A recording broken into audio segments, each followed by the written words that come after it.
Thank you, everyone. Thank you for the invitation to do a Dharma talk. I'm going to do something I've never done before, which is do it from my computer because I didn't want to bother people in printing it.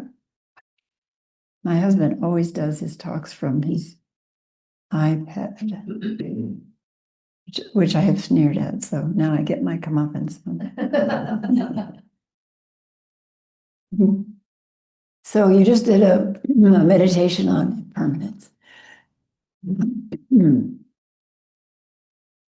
How were you aware of impermanence? You can just say it out loud. Anything that helped you be aware of impermanence? Bird song. Bird song? Wind. We had wind on both sides. The impermanence of focus. Of focus. Yeah. Yes, the mind wandering around. Right, yeah. Anything else? What? Breath. How the breath comes and goes and is always changing. Death. Death. Death? Yeah. So how are we aware of death in the body? Any signs of death in the body for you, or changes leading? Yeah. Yeah. We're not so aware of that when we're 25, but later we become aware of it. I was telling people today that when I had my first colonoscopy and it was over, I said, well, say, how was it in there? And they said, oh, you still have good muscle tone. And I'm like, what do you mean still? I mean, the muscle tone in my gut is going to go too. Yes, I said. What else? What were you aware of? Any sensations in the body besides the breath that were impermanent? Example? Just tingling or... Tingling. One of my husband's favorite things to talk about is the tingling sensation in our body. What do you think causes that? Impermanence. Yes. He often tells people if they're agitated, focus on the tingling sensations in your hands. I don't know, but I like to imagine that those tingling sensations is the activity of every cell. And that we can discern that every cell is working day and night to take care of us. So everything is impermanent. That's what the Buddha taught. Everything is impermanent. Yes, but we like not to notice it sometimes. So give me, what are the downsides of impermanence? Just give me some examples. Losing people that you love when they die, or don't remember who you are when they get dementia. Yeah. What other things do you notice about the downsides or difficulties of impermanence, or how impermanence causes you suffering or anxiety or fear? Ego adjustment. Ego adjustment. Can you explain a little bit more?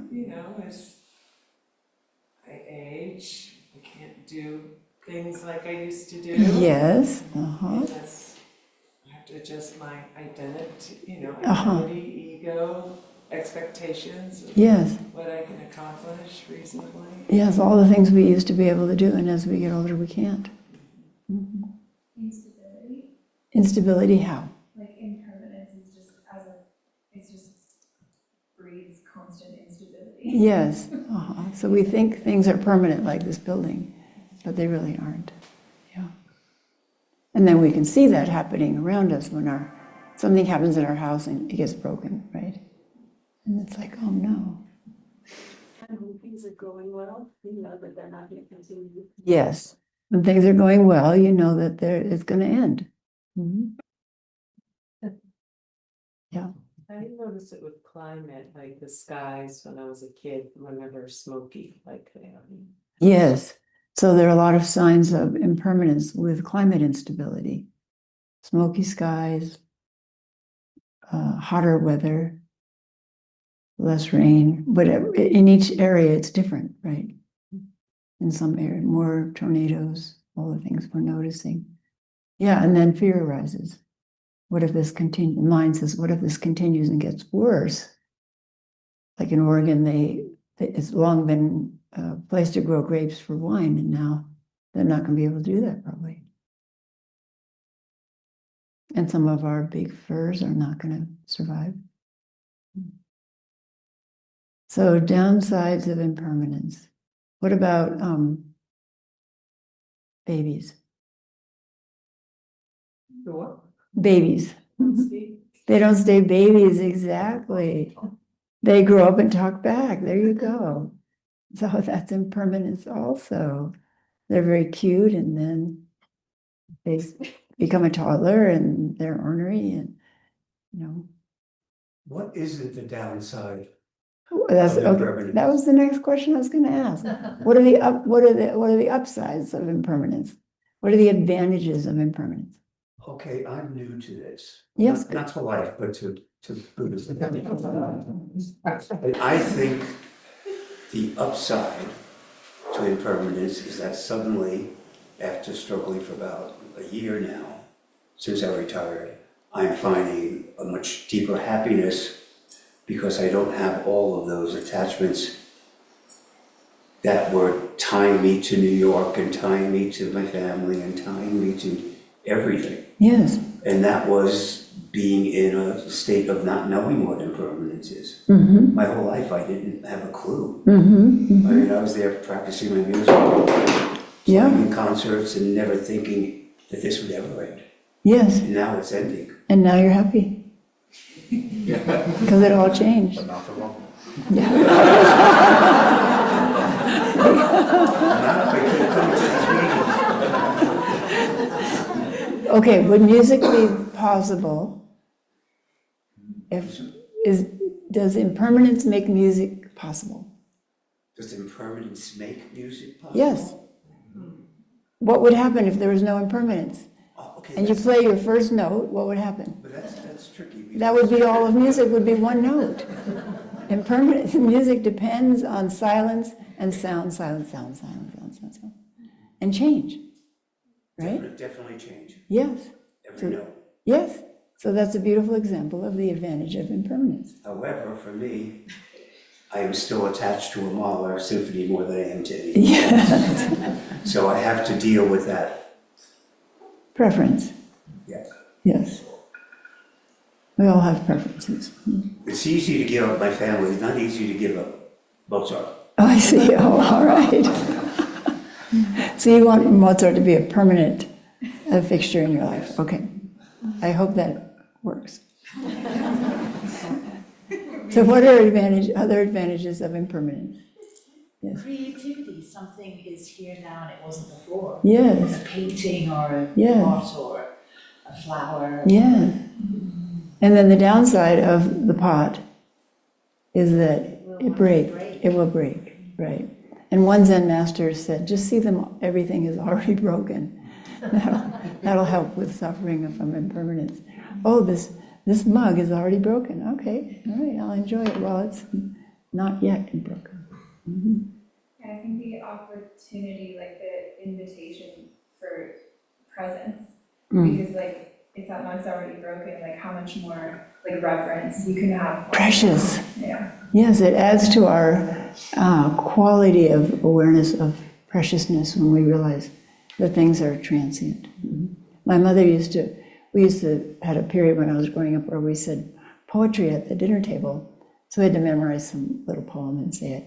My mom's poem was from William Blake. He who clings, I have to think of it. He who binds to himself a joy doth the winged life destroy. He who kisses the joy as it flies lives in eternity's sunrise. I was a teenager, and I thought she was telling me not to go steady with my boyfriend. Later in life, I talked to her about it, and she said, no. I was looking at you three girls, and I was just thinking, this moment, is gonna flee, and we're all gonna change, and But is the William Blake poem impermanent? Is the poem impermanent? Well, each word ends and is impermanent. Oh, see, But I don't understand that. It- I will eventually, but I don't understand that. Well, it celebrates impermanence. It says that if you try to make things permanent, you're going to suffer. He who binds to himself a joy doth the winged life destroy, the fleeting life, the changing life. But he who kisses as it flies lives in eternity's sunrise. So this is a basic Buddhist principle. If we can really accept impermanence and flow with impermanence, a lot of our suffering will end. So there are many examples of the advantages of impermanence. Flowers are blooming, right? Isn't that wonderful? But then they will fall. That's the downside of impermanence, because we want flowers to stay forever and ever. Well, you can get artificial flowers and try, but that's not very ultimately satisfying. How about if bodies didn't decay, what would happen? It would be very crowded and smelly. Well, not smelly because they wouldn't decay. It'd just be piles of, we'd be having like to push through piles of bodies, right? There wouldn't be room for the living. And impermanence also is a feature of our practice, because it says that the suffering that we now are experiencing doesn't have to be. If we practice, we can learn to align ourselves with basic truths and love and be content with that. So learning to be content with impermanence is not easy. Is love permanent? Have you found it to be? Yes. Oh, good. For what? All they are gone, the love is still flowing. I see. You mean people. Yeah. After people die. So your love for them. So this is interesting. Aiken Roshi, who was a well-known Zen teacher, had a very wonderful marriage with his wife, and he taught in Hawaii. And after because they were so close, after his wife died, I called him a few weeks later to see how he was doing. And he said, the most annoying thing has happened. All of the bad things about our relationship or difficult things about our relationship have fallen away, and she has become a saint. So that's impermanent. That's kind of a nice aspect of impermanence, right? Unless you're annoyed by it. And Eckhart Tolle says that what causes us suffering is the thought, this shouldn't be happening. I think that's actually very simple but very profound. When we're having an experience and the thought arises, this shouldn't be happening, that's suffering right there. It is happening. So we're fighting reality. It is happening. When we fight reality, we don't win. We just suffer. So that's something I always remember.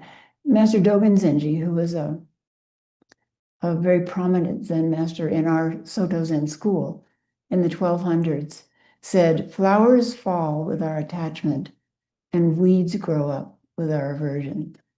So even though we're attached to flowers, they're impermanent. And even though we don't like weeds, they grow up. And that's just a fact. And in Japan, it's very interesting, the cherry blossom season just causes mass hysteria in Japan. They have everywhere, they have these giant screens showing a map of Japan and where the cherry blossoms are blooming, and they start south and then it moves north. And people go out and they have picnics and parties under the cherry blossoms. But it's not that they're beautiful. It's not just that they're beautiful, and they're extraordinarily beautiful because there are cherry trees everywhere. And it is just gorgeous. But as you sit under the cherry trees, the petals start falling. And that is part of the Japanese idea of beauty, is the impermanence, the kind of poignancy that nothing can last and everything will change and disappear. So impermanence is one of what we call the 3 marks in Buddhism, which means marks of existence. aspects of existence. And impermanence is anicca. And then there's also suffering or dissatisfaction, which is dukkha, and non-self, which is anatta. So any Buddhist teaching that you get should have embedded in it somewhere those three marks. And if those three marks are there, then it's likely to be a Buddhist teaching. And all of these concepts actually help us understand that everything is transient and impermanent. So this, what we call the self, is actually transient and impermanent, constantly changing. Suffering or dissatisfaction, we have satisfaction, is also going to disappear, and suffering will also disappear, especially if we have practice to help us. So impermanence is not, right now, there seems to be a lot of impermanence in this country, a lot of change, and people are suffering because of it. People are very worried about what's going to happen with the economy, with the tariffs, with all of a sudden changes in the government, with uncertainty about the war in Israel, Gaza, in Ukraine, Russia. And there are 44 wars raging around the world at this time. 44 wars. At any time, there's dozens of wars raging around the world. Uncertainty about the price of eggs, and especially not just because of government possibly, but tens of thousands of chickens are being destroyed because of bird flu. So the price of eggs, it fluctuates according to who's there to lay them. And then there's uncertainty about polio or measles. Is it going to flare up again because people are refusing vaccines? Uncertainty about the effects of AI, right? What is going to happen with education with AI, with creativity with AI? Can we believe what we see in the news? It's very interesting to look at a picture on your computer screen and wonder, is that real or is that AI? Because it's so convincing now. So impermanence is really more vivid and more obvious to us now, I think. And I realize that I think it's because the pace seems faster, that we all get kind of used to a certain pace of change in life and we expect it. But then when it speeds up, we're like, no, too fast, stop. Yeah, but one of I think the positive aspects of impermanence at a faster rate is that it opens our heart to compassion for people who are also caught up in a very fast rate of impermanence, like people in Ukraine who don't know if they'll have a house tomorrow, and people in Gaza who also are having the same thing happen. When we start to realize, wow, actually, I'm doing very well, even though I'm anxious about the rate of impermanence, but there are a lot of people around the world for whom impermanence is a state of life, is every day. So that's very helpful, I think, for our compassion and our realization that we're actually very privileged. But it's not just impermanence in our lives right now, it's fundamental impermanence. So this is the mark of impermanence. And if you read history, you gain perspective on the impact of the ongoing truth of impermanence. Once we finished a retreat, and one of my students was a man in his 50s, was very tranquil, he's very happy, he's usually fairly anxious. He's very happy and composed. And then at lunchtime after the retreat, I passed by his table and he was saying, "This is the worst time in the history of the world ever." And I'm like, I don't think you've read history. What about the bubonic plague? In Europe, it wiped out probably half the population in Europe. And in Japan, there was every 15 years for a 200-year period, there was a smallpox epidemic that swept through Japan and killed all the young people. That's impermanence.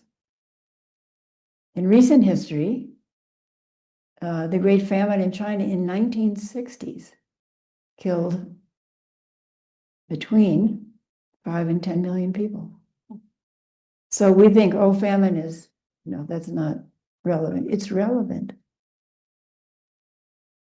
At the monastery when we live, where I live in Oregon, whenever there's a sudden change in how we plan things and had carefully written down on our Google Calendar, and then it changes, I say, impermanence strikes again.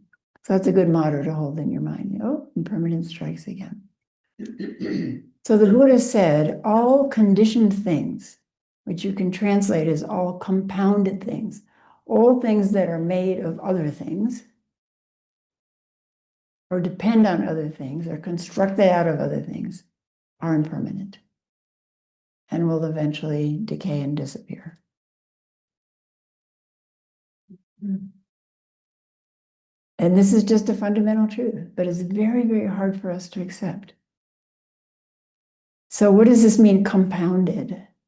So just think of what your body is compounded of. What went into your body today that created your cells, or this last week?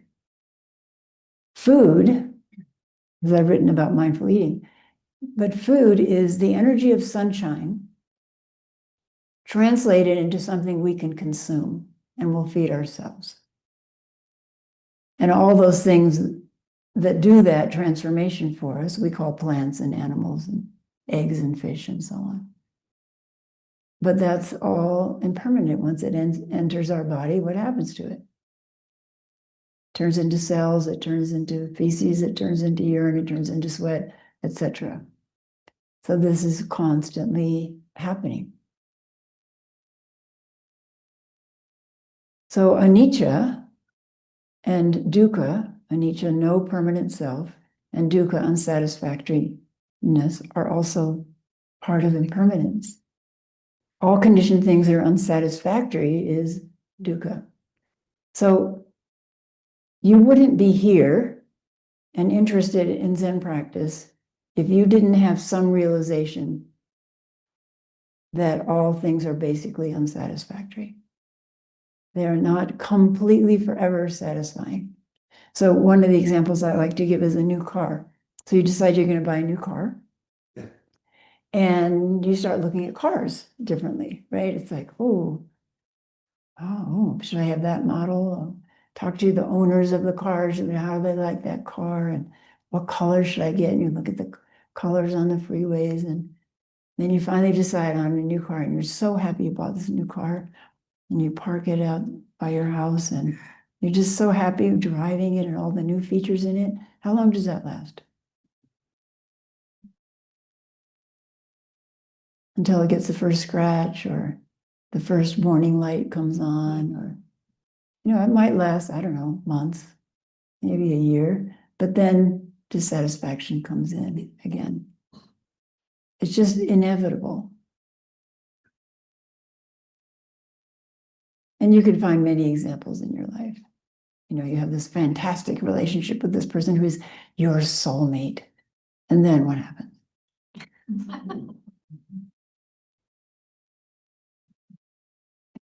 So Eckhart Tolle says, as I mentioned earlier, this shouldn't be happening. I shouldn't get a scratch on my new car. The light shouldn't come on this soon. Shouldn't have to change the oils. Just shouldn't have to take it into the dealership. Suffering, suffering, suffering. But what is happening is happening. And when we fight that, instead of accepting it, and accepting it doesn't mean you don't do anything about it. It just means you accept it as a fundamental truth. My husband, Hogan, I told him I was going to talk about impermanence. He said, oh, be sure to tell people that impermanence has no opposite.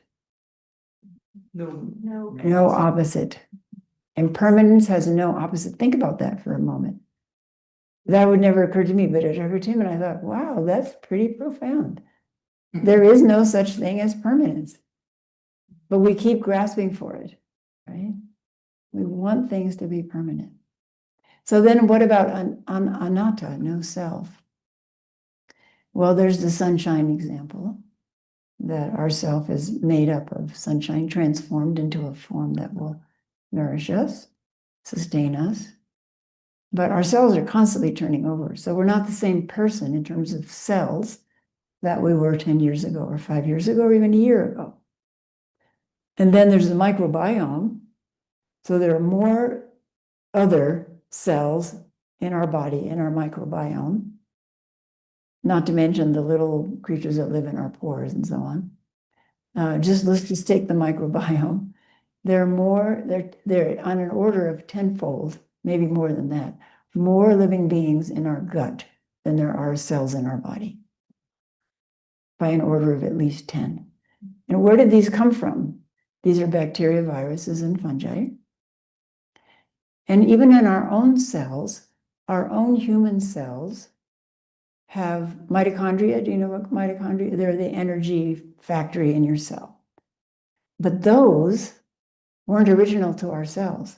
Those are viruses that came in and started doing that function. And then parts of their genetic makeup stayed with us and then got packaged, and we call them mitochondria. So these are just examples of how the self is made up of non-self elements. And we're made up of relationships too. They're people we relate to all the time, are part of who we become. So my husband and I he's 77 and I'm almost 80. And we're at that stage of life where all the things that you collected that were so precious become a burden. And your kids don't want them. But they're precious. But no, they're not. And so what do you do with them? And that's impermanence, precious to burden, right? I was talking in February in Florida, and we were driving along a highway in Florida, and then we had these antique malls. And my husband said, let's go in. And he's always looking for Buddha statues. So we went in, and I thought, okay, it's going to be like 3 times the size of this room. It was an airplane hangar sized building. And there were 400 vendors. And there was aisles and aisles and aisles of stuff. Precious dolls, glass bottles, jewelry, knives, axes. Some of them rusted, some of them brand new. Tons of shot glasses. If you want shot glasses, you can get them by the tons.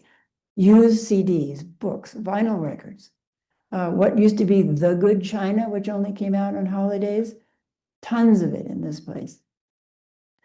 Signs saying, there was one, the most interesting case to me was signs saying white only toilets and colored toilets.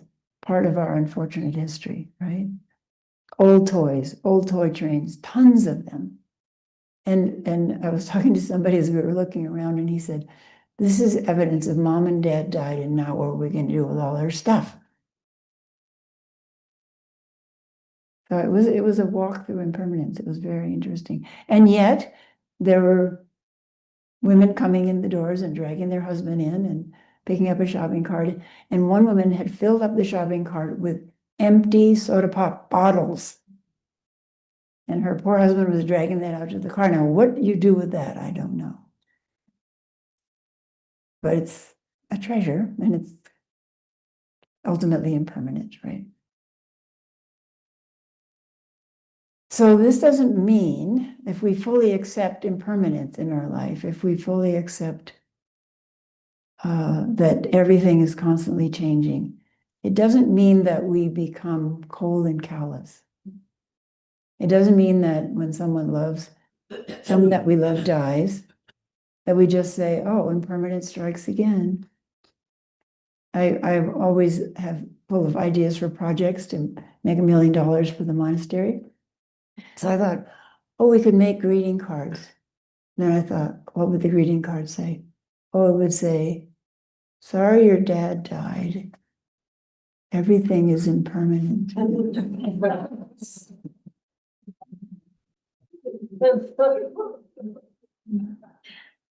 Or sorry you're sick, all compounded things will decay. So I gave up that idea. And we grieve, when we lose things, when we lose people that are dear to us, we grieve. That's compassion. That's a natural expression of compassion. And that's very important. And then over time, the hole in our heart softens, and it's filled with good memories, like Aiken Roshi told me. And the grief dissipates, not completely.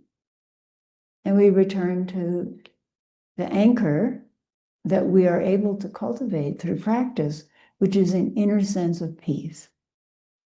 It has to be something that's inside of us and not outside of us. So I often say that we're like snails. Snails carry their shelter, their home on their backs, but we carry home inside of us. And the path of practice is a path of cultivating that sense of stability and security within us. Is that permanent? Is that permanent? It changes in some ways, but through continual cultivation, it can grow. And it doesn't mean when you may lose track of it. You know, if you're really in bad pain, you may lose track of it. But also, you can actually practice with pain. So when you practice with pain, and so one practice with pain is go into the pain, which is not our natural inclination. We want to, avoid it. But one practice with pain is to go into the pain and analyze it. So then you analyze, does it have a color? Does it have a shape? How deep in it is it inside? Is it superficial or deeper inside? Does it have a surface texture? Like, is it prickly or smooth? So you just start asking questions about the pain. And it's very interesting what happens. The pain changes. And then the biggest question of all is it continuous or does it change? And that's very interesting to investigate. And there are Buddhist masters, especially in the Theravada tradition, where they do a lot of meditations on the body. There are masters in Thailand, for example, who have undergone surgery without anesthesia, like surgery for a gallbladder and so on. And they just keep saying to themselves, sensation, sensation, sensation, sensation. So then there's a space, and you can enter that space. I know it sounds incredible, but it really does work. Not all the time.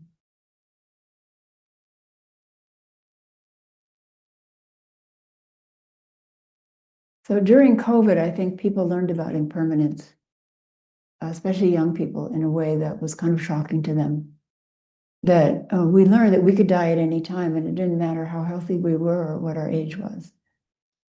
And also, people missed community. They missed the support of community, because a lot of people were isolated during COVID. And as a result, at many of the practice centers that I've been to, and certainly at our practice center, people are coming in numbers we haven't seen before. Because I think people have seen a truth, a basic truth, and want to know, how can I live with this basic truth, that death could come at any time? And do I want to be alone, or do I want to have a community around me that's looking at this head on, face on? Once I was teaching in Alaska years and years ago, and I was asking people, how did you get involved in practice? And this one young man said that when he was 7, he was out on his family's lawn, and he discovered a dead bird. And he picked up the dead bird in his hand, and as he looked at it, he realized suddenly, like a stroke of lightning, he realized everything was going to die. Everything and everyone was going to die, including his favorite uncle. And when he reached his favorite uncle, in his mind, he started crying. And he cried and could not stop, and his family didn't know what to do about it. But he had realized a fundamental truth at age 7. So then he cried for 2 days. He finally stopped. But then he thought, how do people live with this truth? And then he watched adults, and he thought, oh, they're pretending. That was his conclusion. They're pretending that this is not true. So I guess I have to pretend too. So he grew up trying to pretend that things were not impermanent, that death wouldn't come to everything and everyone. And then when he read about Buddhism and met some people who were practicing Buddhism, he thought, these are my people. They're not trying to deny this. They're actually looking directly at it. So I thought that was a really interesting story about how he got interested in practice. You might just talk to different people who are sincere practitioners and find out what tipped them over into coming into practice. Many different stories.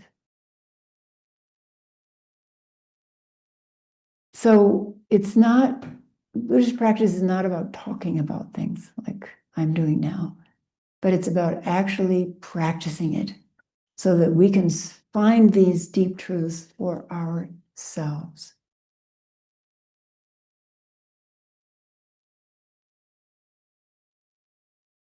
And our practice asks of us, I'm aware of time our practice asks of us, can we see the same thing as both an advantage and a disadvantage? Like we just did with impermanence? Can we hold two opposites at one time? I often say that Zen practice is the practice of the tension of opposites, that two things can be true at the same time, and you can hold them. Like you can love and be angry at somebody at the same time, right? That's an example of the tension of opposites. Another tension of opposites in our practice, which is fundamental to our practice, is yes, we have a self, and no, we don't have a self. So we hold those two things simultaneously. That there is a reality in which we live in daily life, and we go to work and we make dinner and we go to the bathroom, we take showers and we go on trips and we make our airline reservations, and that depends on our mind being active and taking care of things. But we have forgotten how to balance that with not thinking, with just being aware. And then once people have discovered how to extend awareness, the experience of just sitting in awareness and not trying to manipulate anything, but just sitting in full awareness, sort of like we were doing with impermanence earlier. Once you begin to discover that and the relief it is, thinking takes up a lot of energy, and we need a rest so that we can rest in awareness. And then awareness, we have choice. Awareness brings choice. If we're not aware, we don't have choice. We're driven by our mind. So awareness brings peace, it brings energy, and it brings choice to decide what we want to do. And then once you learn to walk back and forth between awareness and thinking, and awareness and thinking, your life becomes very, very balanced. Because you have a place when the mind is crazy, the heart is crazy, you can walk into awareness. So I'll just give you a simple example from my own life. I had good parents, really wonderful parents, and my mom died maybe 20 years ago. But still things will happen. Like we'll have fresh blueberries and I'll think, oh, mom would love these. Oh, she's dead. And then I can feel, oh, I miss my mom. But what I actually am feeling is if I stop thinking about it and feeding my grief and go into my body, into awareness, what's actually happening is I get liquid in my eyes, my throat gets tight, my chest gets a little tight around my heart. And what is going on? What's going on is love. I love you, Mom. And that's why this is happening, because I love you. And so then I can switch to love, which is true. And I can just say, I love you, Mom, and I miss you. And then it sort of dissolves. And I don't dissolve anymore into boo-hoo-hoo, because I know what's underneath that grief, that suffering. And when I know what's underneath it, and I can settle in that and settle in my experience this right now and into awareness, then things take care of themselves. It's amazing how it happens. There's a saying from Master Sansanim, who's a Korean Zen master. What matters is how you keep just now mind. He didn't speak English very well, so he had these little phrases, just now mind or just try mind. Now mind, moment to moment. If you understand this, you can always keep enough mind. You can always keep enough mind, meaning this is enough. This moment right now is true and it is enough. And there's no thought of it shouldn't be happening or it shouldn't be like that, like this. And then we move to the next moment and the next moment, next moment. So equanimity, even within the sadness that arises, is a freedom that we can all experience. It's within all of us. It's within impermanence. It's within every one of you. And it is the promise of our practice that we can live with a baseline of equanimity while we're working for change in the world. Thank you.